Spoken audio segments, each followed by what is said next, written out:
Hello and welcome back to another episode of LMS Cast. I'm joined by a special guest. Her name is Pua Pakele, and she's from Rebel Media. That's rblmedia.co.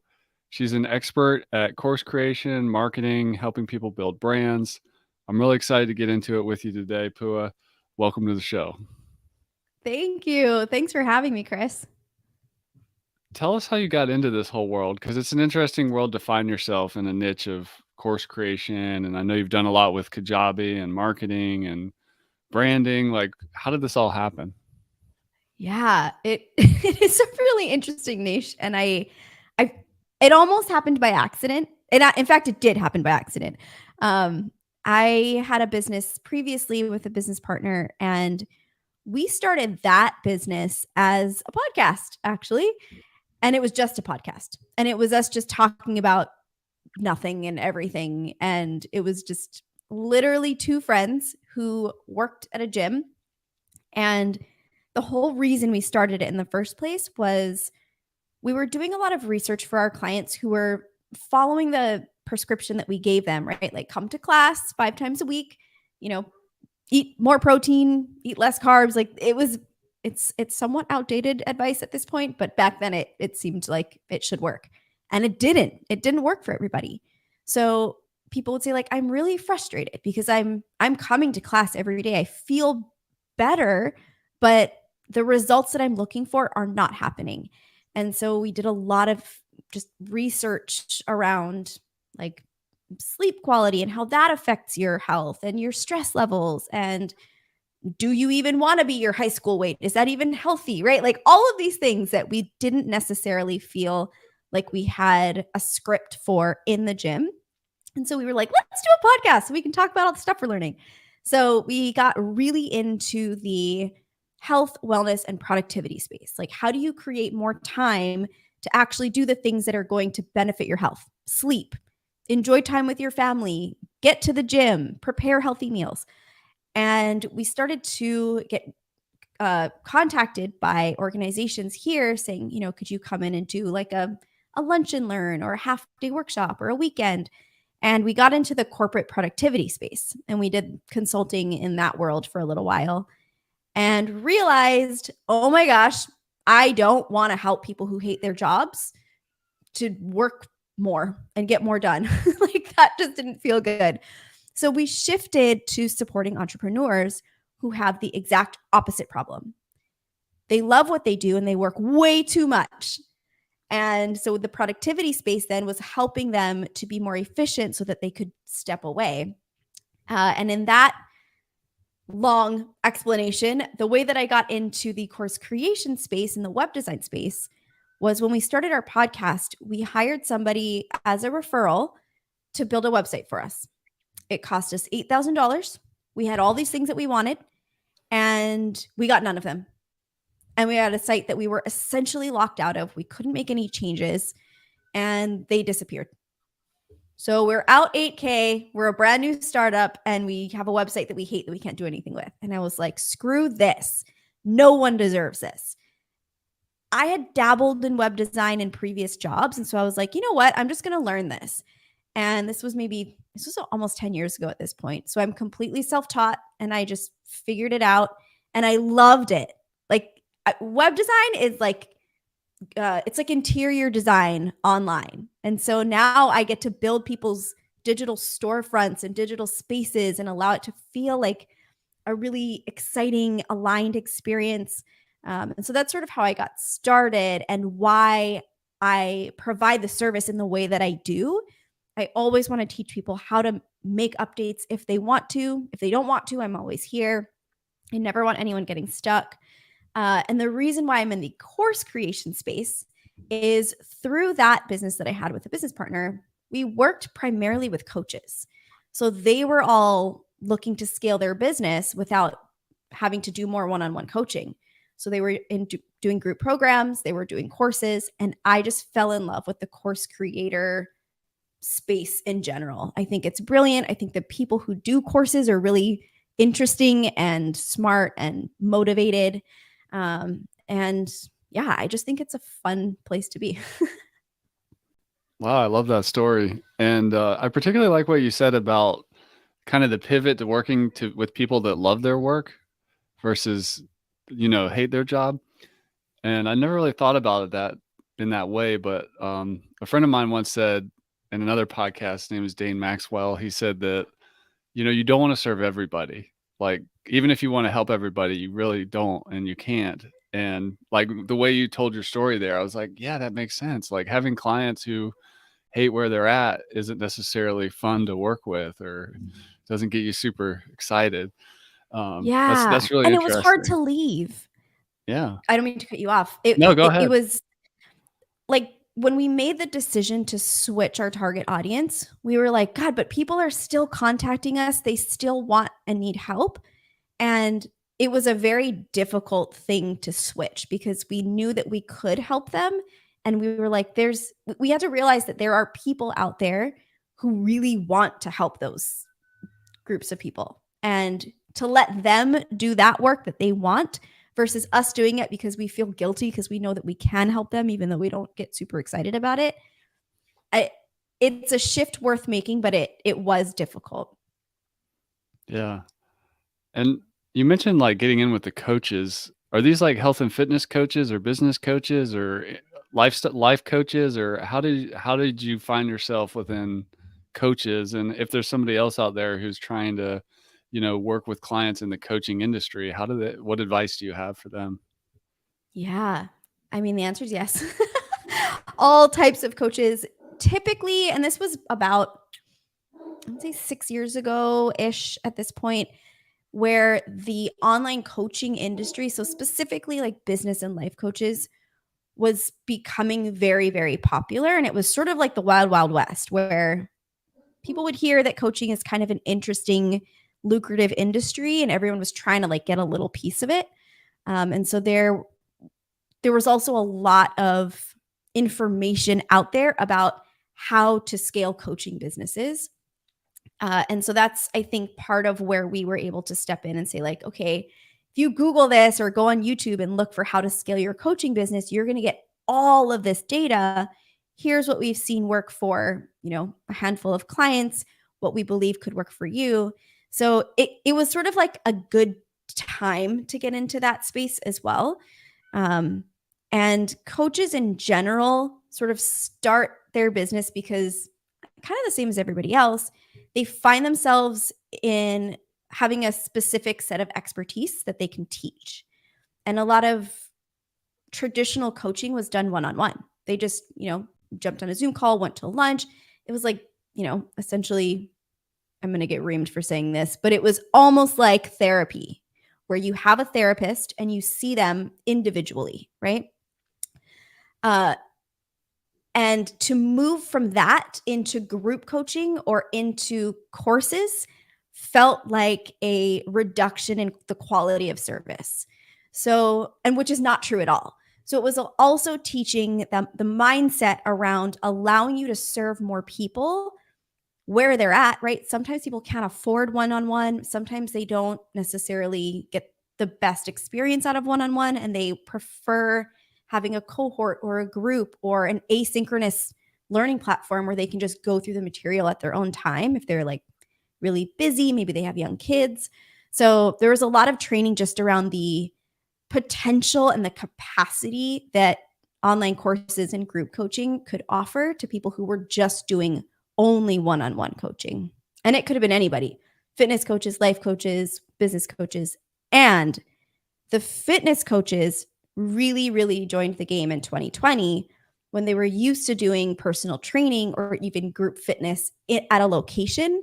Then they couldn't be there anymore. So when COVID hit, that's when a lot of the fitness coaches joined this industry. Wow, that's cool. Now, if you could wave a magic wand, you help with websites, online courses, logos, branding, marketing. Um, you mentioned sometimes people start with like doing one-on-one, and then we got to figure out group coaching, and then maybe package it into a course. If you could put all those things in a certain order of like, there's a fresh fitness expert who wants to do a kettlebell thing online. what order would you advise them to kinda if you were to lay out the blueprint of where they might travel over the course of a year, what would that look like? Ooh, I love this question. So I talk a lot about creating an ecosystem because essentially what you want to do is attract your ideal target audience, the people who you think that you could serve best, and provide each person an entry point to your business. Some people are only going to consume the free stuff. So have some good free stuff. There's a online programming, like a CrossFit program called Street Parking. And they if you pay for their membership, they give you like daily workouts. They have like an online community, they have meetups. It's really cool. And before you become a member, they have all of these ways for you to try their stuff. They have Instagram where they post random workouts. They have a podcast. They have, I think it's a set, like a week of workouts. That's just sort of a sample week that you would get if you paid. So it's, you know, all of the different modifications, everything that you'd get. It never changes. So that free week is always there. And then you're like, okay, I think I like this. I think I want to give it a try. I'm going to jump in at the monthly because I'm not sure if I want to do it long term. Then you can upgrade to annual. You could do, I don't know if they have like one-on-one coaching, but they have an upgrade to like a nutrition program. So they have all of these stepping stones for you to enter at wherever you think that you need to be. Some people know already. They either were referred or they've been following you for a while and they're like, give me the biggest and best thing that you have, right? And so having an option for people to opt in at the top as well is really important. But to go back to your question, I would say start with what you have and figure out what the challenges are for you, and that will dictate the next step. So for many coaches, what they already have is a one-to-one setup. And their challenge is they're maxed out. They cannot bring on even one more one-on-one person. So they have a wait list. You could either keep that wait list and nurture that wait list and just wait for a space to open, or the logical next step for that would be to create a group program. The difference between creating a group program and an asynchronous course is like, it's like this big. It's just the live component, right? So the easiest way to go from group program to online course creation is to record the content that you're teaching to the group and build it into a course that does not have that live component. I would say if you do that, be mindful of the sharing that comes in from the group. So some people, you know, if a group program is a safe space for people to share, you have a community that feels comfortable with each other and they're sharing things that they may not want, you know, Joe Schmo course student to see, consider editing, consider having people sign some sort of consent form or waiver. But you could essentially create them both almost at the same time. So I would say for coaches, decide what your goal is. And if you think that you are just not even able to do a group thing, you don't want to commit to that regular engagement, whether it's weekly calls, monthly calls, and you're like, I just want to do the course, get it out there and just have course and one-on-one, and I'll do group later. Totally fine. The thing about creating course content is it will add more work to your plate before it takes it away. So just sort of be ready for that temporary increase in time and energy that you're going to spend creating the course content, knowing that it is temporary if you finish the course, which is like so many people start courses and they don't finish creating them because of that. So I would say just plan well, have a good schedule in place and just commit to finishing it. That's great. With all your experience and time in the coaching industry, what do you see? And we all want our clients to be successful with their courses and their coaching programs. Marketing always comes on the table. Like, what do you see working for coaches these days in terms of generating leads and, a steady flow of leads that doesn't cause them to burn out so that their business can, survive and thrive? Yeah, great question. And this is something that comes up. I mean, I'm guilty of having something to promote and having like cold audiences that I'm promoting it to. And I'm like, oh, that's why there's no action. So, it can feel nurturing your audience can feel like it's unimportant until you need the audience and they're not there. So, most importantly, it's create time, ideally every day, like 30 minutes every day, every week, at bare minimum, once a month, send an email newsletter. Like that should be the least that you do. But having an audience that is used to who you are. Because as a coach, people aren't just buying into the information that you're delivering. You can get that anywhere. They're buying into your teaching style, your energy, the way that they resonate or don't resonate with you. And I think that's equally as important and not talked about enough. Give people a chance to get to know you and decide whether or not they like you. If they don't like you, give them the opportunity to get out, unsubscribe, like don't buy. You do not want to sell to everybody because that's when you get really, really unhappy clients, really stressful situations, refund requests. We want that filter. We do not want everybody to buy our stuff. Unless it's like everybody can buy a water bottle. Like if you sell water bottles, like go ahead, market to every human on the planet. But if you have a coaching program, you want the people who already know that they like you and they trust that you can provide whatever solution or transformation it is that you promise. I love that. There's a quote, I'd give him credit, but I don't know where it comes from, which is your vibe attracts your tribe. And Yes. I love that one because it gives you permission to just like, hey, just be you. And the people that show up at your door are gonna be good people to work with for you. So Absolutely. I think I didn't answer your marketing question because I got well, distracted by that. that's part of it. It's your be you, show up, send newsletters. Like you need to build an audience. So tell us more about how to build an audience, especially if we're starting at zero. Yeah, great question. So again, this sort of comes back down to the ecosystem. And the best way to build an audience is to provide something of value. At this point, if you're listening to this, you probably have heard of like offering a freebie on your website. And as a course creator, having your freebie be a mini course is like that to me is the pinnacle freebie opt-in because people are going to see the inside experience of working with you before they actually buy. And it doesn't take very long to put a mini course together. And you could even like repurpose some of your actual course content. But it allows people to experience you in video form, right? Do they like the sound of your voice? Because that's really important. And do they appreciate the user experience that you're providing? So the other part of this is making sure that that experience in your mini course is also the same or a similar experience that they're going to get in your paid programs. So don't put all of your effort into your mini course, make it this amazing thing, and then they get into your paid course and it's a letdown because then you're there. Yeah. Anyway. So that Can you to give me is can you yeah. give a like a mini course, like just flesh it out a little bit? What would one look like? How long would it be? How many Yeah. lessons? That kind of stuff. Great question. So the goal is to provide a mini result or a mini transformation because if somebody can get a little taste of the solution that you offer, they're going to want more. So for the like fitness coach example, you could give I've seen like a 5-day sugar detox where you have them take measurements at the beginning of the mini course.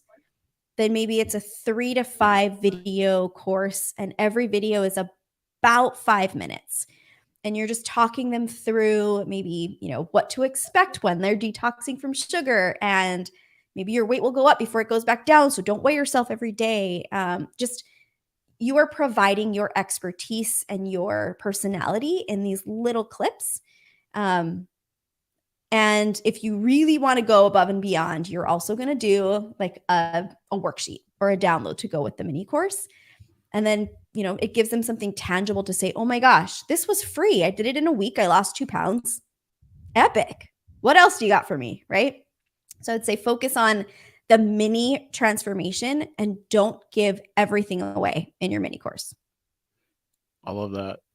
What else? What else in terms of growing our community and filling our ecosystem with happy folks? Yeah. So providing value in something like a download, a worksheet, a checklist, And another strategy that is sort of, I would say it's kind of losing steam at this point. And I don't know if it's outdated. This microphone is slipping. Or if it's changing platforms. But what used to be really popular and actually really effective was like a Facebook group or some sort of online community that was free. Free community. So many coaches, free community. And you talk about it everywhere. That's your call to action on your social media, your podcast. Here's the link. Join my community. Join a group of like-minded entrepreneurs who are also creating courses. The challenge with that is you got to show up there. Going live on Facebook, posting questions, answering questions, being there, allowing them, again, to get to know who you are. And that can be a little bit of a heavy lift. And I think Facebook groups are somewhat dying out. So, and it's a lot to do with the algorithm. Like you can have 1,000 people in a group and 3 people will see your post. So I see people doing it in Slack now. I see it in Discord. And you could do workshops, like free monthly workshops to teach a little morsel of whatever it is that you offer. So there's a lot of ways to nurture audiences in an organic way. So not paying for advertising, which is another can of worms, totally legitimate. Involves a little bit of a investment and time because you have to spend time to like test the ads and create the ads and adjust the ads and dial them in all those different ways. So yeah, lots of options. That's awesome. Let's put our instructional design hat on, and if we're going to actually design a course, and figure out what the course outline is, do you have any tips for that? And I guess the same thing would hold true as like, what's your process for a group coaching process? Like, how does an expert organize what they're trying to teach into something coherent that their target audience will love? Yeah, great question. I'm going to do the course design first and then tackle the group coaching. So I like to look at course design as entertainment. And I don't mean to like diminish the actual information that you're teaching, but the idea behind information delivery is to actually allow it to be consumed and to get people coming back for more. So I like to teach like creating your course content in sort of a story arc where you kind of get them hooked. You give them a little, just like your mini course, you're going to give them little quick wins along the way so that they want to come back for more, so that they are almost like healthily addicted to your course is the goal. Like Netflix, right? If you just binge watch a series, it's because right where that episode ended, you can't not keep watching. So that's sort of the idea behind the course, and thinking about what your transformation is at the end and working backwards from that is also a great place to start. Because you're going to want to lay, it's very complex. I'm trying to like figure out how to answer this in a quick and succinct way. But I would say first and foremost, always think about that hook, and creating a little bit of entertainment value in that story arc as you're creating your content. But from an actual information delivery standpoint, you want to start to train your clients to almost like you're creating almost like this little cool club, right? So you're going to create language for yourself and teach it in the first few modules. Allow people to understand the bigger concepts by teaching them in bite-sized chunks early on.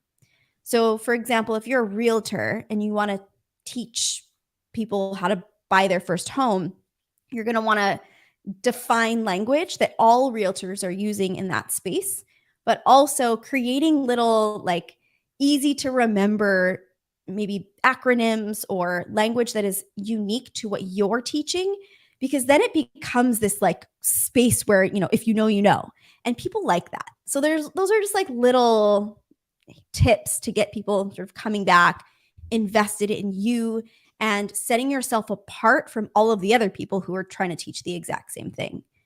Does that help? That does help. That's awesome. Okay, good. Can you tell us a Um, client story about, I'm on rebelmedia.co, that's rblmedia.co, and I see all these wonderful faces. Like, tell us a story about one of your clients. Entertain us with a ooh, story about what they did or what working with you and what they accomplished with their website and their business. yeah. So I'm going to rebelmedia.co right now too, because I want to make sure that this person is actually on there so you guys can all check them out. They're a newer release. Oh, I need to add them. Okay, well, I'll tell you about them anyway, Okay. because this is a course that is coming soon. Okay. And the website is gokindling.com. And they created an incredible product. It's a course for young adults to teach them essentially all the things that we didn't learn in school. And this program was created with a group of 12 young adults. I think they were aged maybe like 18 or 19 to their mid 20s, and all different backgrounds, different fields of study, different aspirations, career goals, demographics. And they went through all of the course curriculum together, filming in like a warehouse. And it was really, really cool to be a part of the creation of their digital space, their marketing materials, and the course platform itself, because we could take the footage that they captured with all of these young adults and create a story around each one.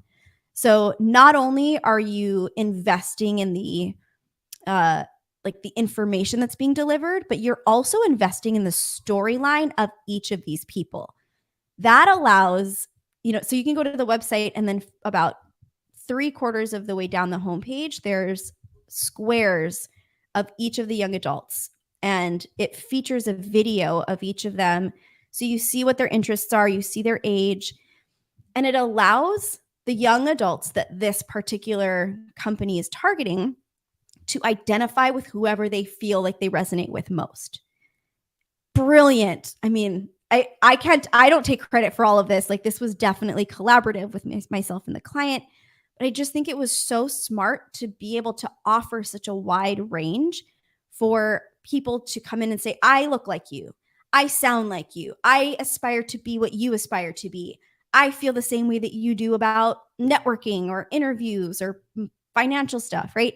It gives you so many like entry points to be able to say, if you can help this person, I feel confident that you can help me. So yeah, I'm stoked for this one. I love that. Can you say the website again for that one? Gokindling.com, KINDLING. Awesome.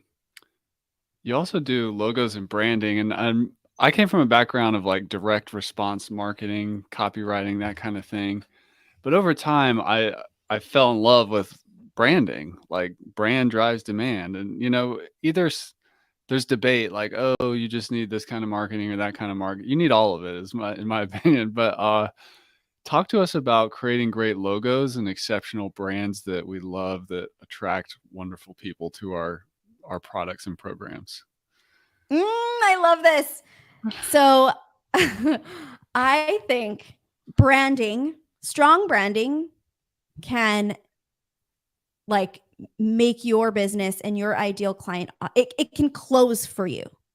Like, it literally is the thing that can make or break your space, your digital space. And I was going to say your business. I don't think I'm going to give it that much credit, because I think people can override bad branding, but it definitely matters. And it hits on that subconscious trust level that people don't realize that it's happening. And I just experienced this myself. I rebranded about 2 months ago. It's about a month ago. And not that my old brand was like horrifically misaligned, but it was definitely a little bit chaotic. And just having, 3 brand colors instead of 10, because I had like a gradient in my logo. Like, who does that? And having very specific energy and a specific vibe around the content, the copy, the images, all of that came together and people are like, wow, I love your new brand. Even you said it to me. I was like, I'm Yeah. pretty much using the same stuff, but the brand itself, the energy is more aligned. The actual logo is more aligned. And the thing about subconscious consumption of like digital content and branding and all of that is people don't notice when something's right. And that's what we want. We want the experience to be something that they experience. Like we just want it to be enjoyable. We want them to say like, okay, I feel like I know you. I feel like I trust you. I don't know why, but I do. People will notice when something's off and they'll leave. So they'll say, "Oh God, that picture's blurry. Oh, I can barely read their logo," or like, "Who made their logo? Was this made in 1986?" It's just like people will feel the misalignment and they will notice it right away. We don't want anyone to notice when the alignment is perfect. We just want them to enjoy. And so having consistent branding is important for that. And if you are ever going to hire anybody to build or create anything for your business, ever, ever, ever, giving them a brand guide is going to save them time and save you money. Period. Tell us about You that. don't want anybody guessing. Yeah. So anybody that gives me a brand guide that was created by a professional when they hire us to build their website, they get super aligned colors, they get aligned fonts, they get, logo versions that are created for specific uses, menus, dark backgrounds, light backgrounds. Your brand designer is going to give you all of this, and it is a roadmap for creating consistency across everything that you have. That consistency is going to be like the biggest trust builder for people who are visiting your site cold. If you have a friend and the friend they know that you do good work and that you deliver on time and blah, blah, blah, they don't need to see your branding. It's the people that don't know you who need to say, okay, you're consistent. You are predictable. In this case, being predictable is a very, very good thing, right? They want to be able to say like, okay, if you can be consistent with all of your stuff across the board, I know that you'll be consistent with your service, your products. Again, it's subconscious. Nobody actually says this stuff, but that's the game that we're playing. If you don't have this, your designers, your service providers, they're just guessing, and they'll probably guess wrong. And then you'll say, oh, can you revise this? This doesn't really feel like me. And they'll be like, oh, but this is what you wanted. And then you'll say, oh, but the color, I don't really like that teal. I kind of like a little like a mint green. If you give them an exact color code, they'll nail it every time.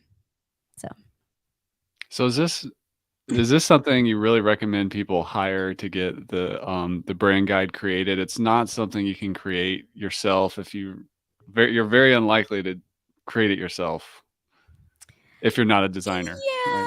it depends. I feel like there's a lot of resources out there that can guide you. Like hiring a professional for this can be costly, and I get it. Like some people are just starting out. They just don't have the resources, and I appreciate that. And I think that's, when you're just starting, you do what you need to do in order to get to where you need to go.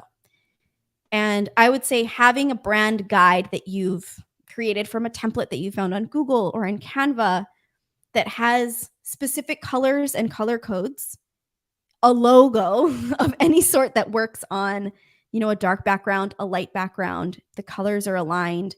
You have a heading font and a body font that you're going to use for all of your things. Those three things are sort of the minimum that you need to have a brand guide, and having that created by you is better than having nothing.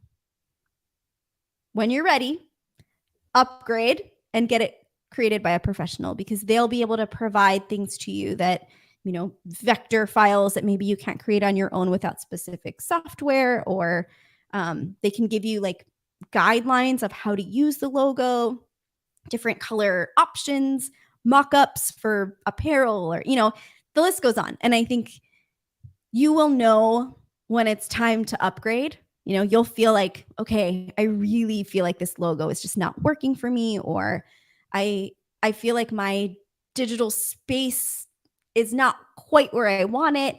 That feeling will start to show up, and it won't go away to the point where you won't be able to ignore it anymore.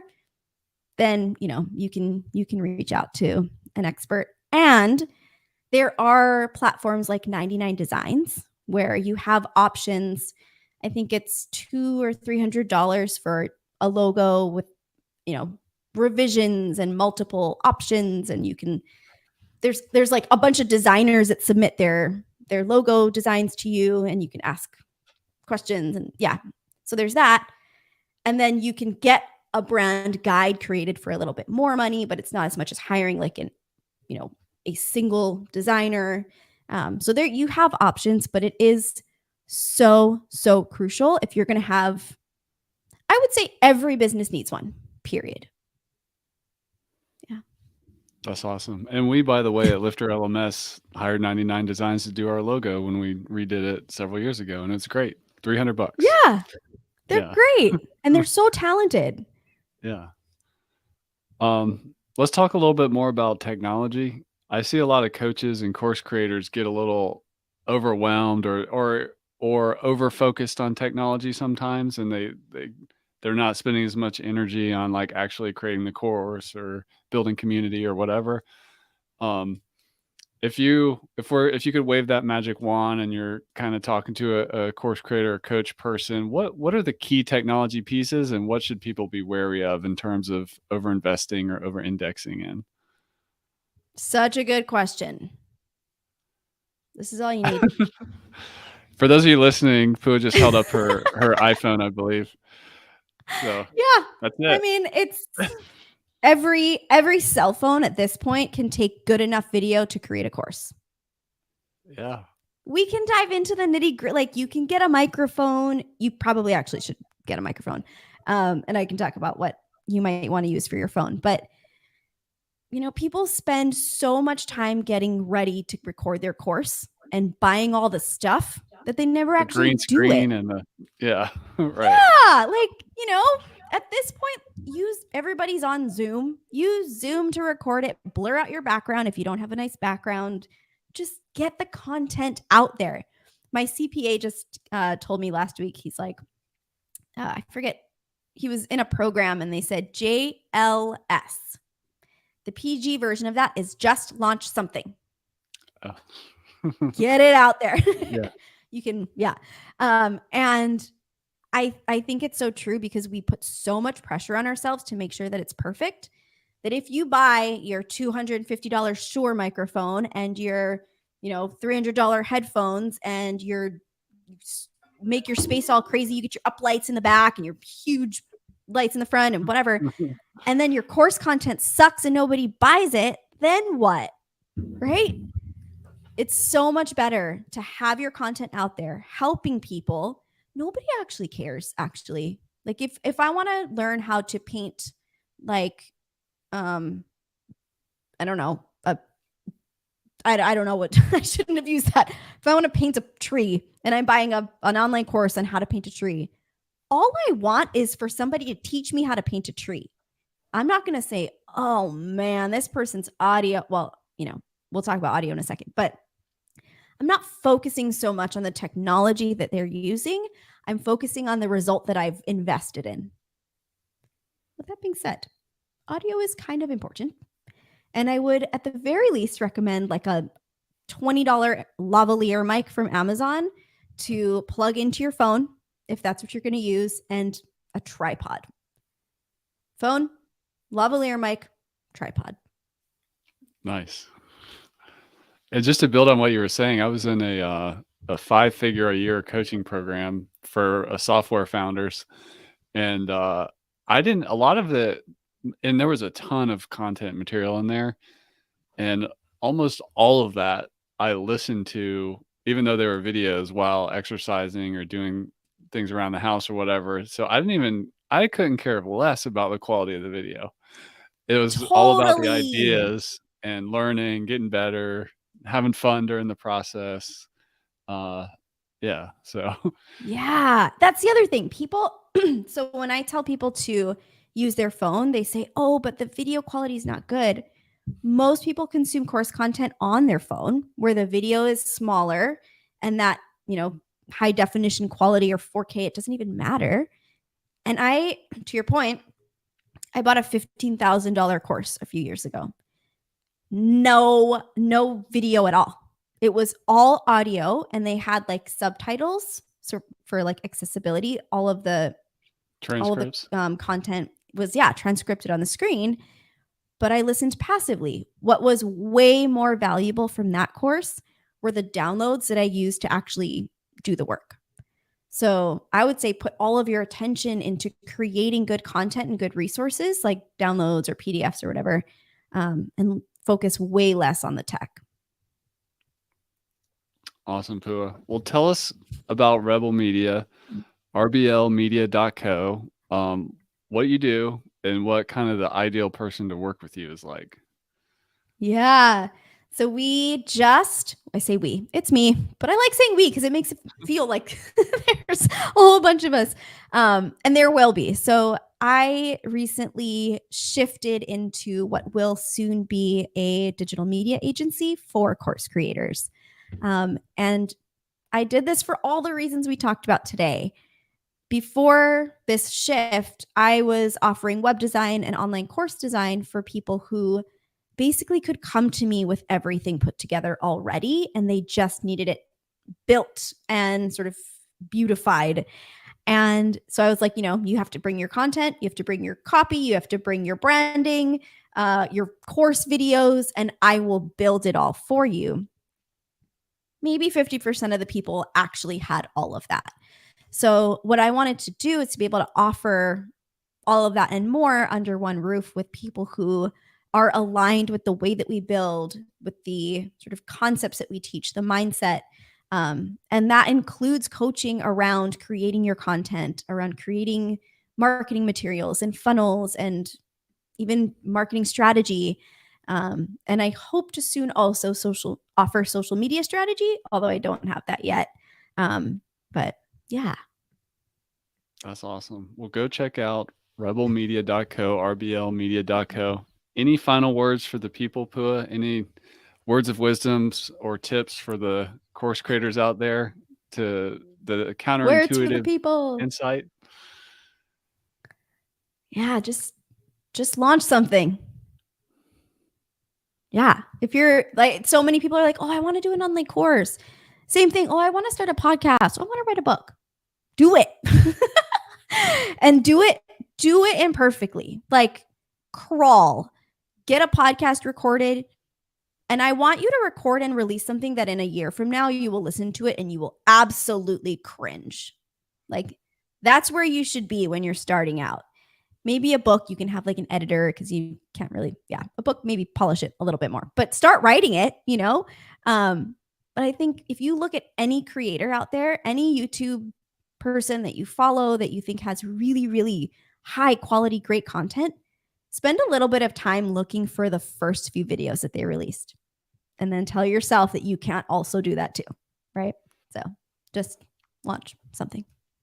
I love that. And after watching many course creators, I've noticed that is the ones that make it take quick imperfect action, and they get better over time. It's a long game, but perfectionism is the enemy in a lot of ways.